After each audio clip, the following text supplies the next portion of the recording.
Today I would like to show you how you can transfer files from an Android device to Oppo Reno 7 Lite.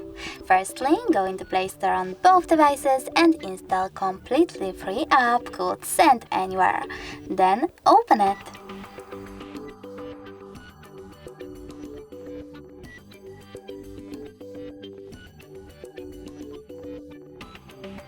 Now you need to tap on I accept, confirm, continue and finally allow. After that, select receive on Oppo and send on an Android.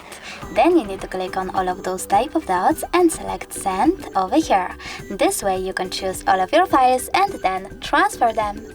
It will take a long time though, so I will go with only this one photo. Just send and click on got it. Over here on Oppo you need to choose no thanks and close this window.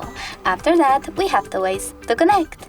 We can scan this QR code by tapping on this scanning icon on Oppo smartphone, choosing allow or only this time and pointing our camera at the code. But we can also just input this key here and link our devices by choosing receive.